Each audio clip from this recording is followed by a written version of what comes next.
I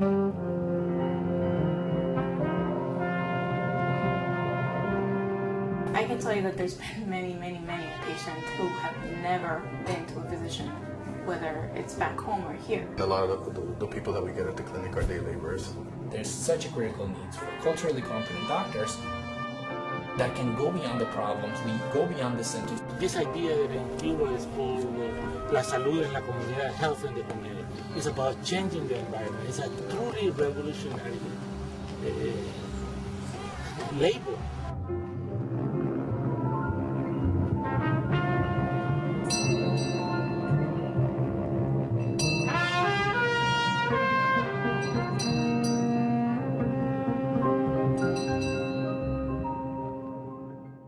The clinic that we're at, Clinica Martin-Baro, is a clinic whose mission was to serve the underserved, specifically in the Mission District, serve the Latino population who's generally underserved. So this is Central American Resource Center.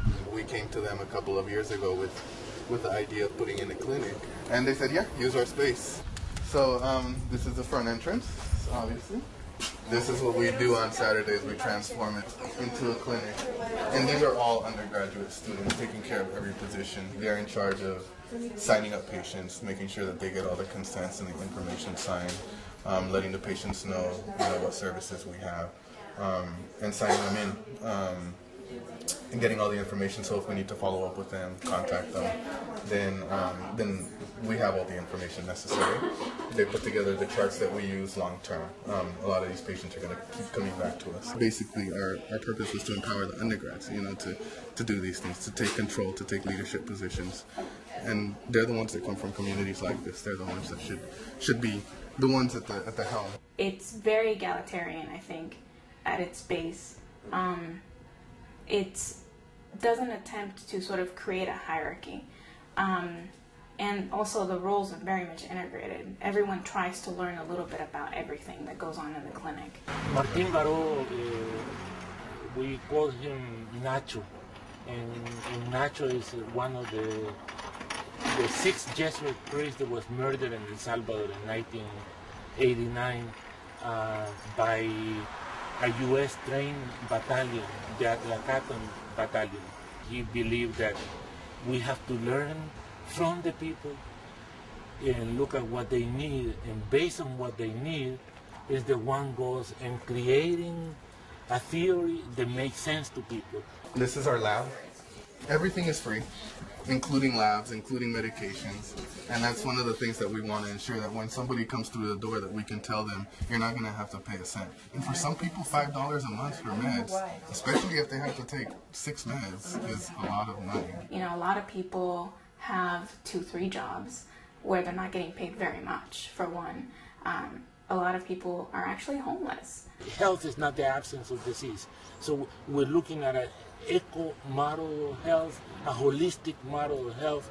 So we're training students to ask questions about where people live, how many people live in a room, look at the social context. Basically, it was sort of an idea that 2 of us had together, so Carolina, Monito, and me. We sort of realized that we had similar histories in the sense that we sort of claimed having come from, the Mission District. But we always had the intention of coming back and serving the community, having pretty much grown up in the middle of it, and, with parents that suffered through a lot of what the patients coming through the doors are suffering through. I had worked in a clinic like this at UC Davis where I did my undergrad, and she just had that sort of intention behind her. We're the 2 that decided to sort of continue the project. What happened was, since I got to med school, you sort of notice right away that although there's a huge sort of immigrant population in the city, I guess the makeup of the class does not reflect that very much. Me going through education, I heard so many times, like, maybe you should choose something else, something a little bit more becoming of you, something more reachable, more attainable. Medicine's a little too far off for you.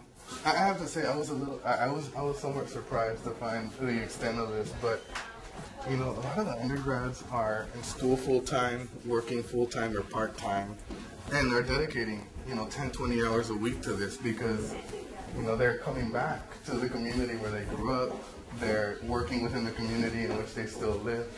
and you know, they're motivated to provide, you know, services and serve, basically. So they're working full time, going to school full time, and at the same time, you know, we see them here every Saturday. We see them Monday meetings every single Monday.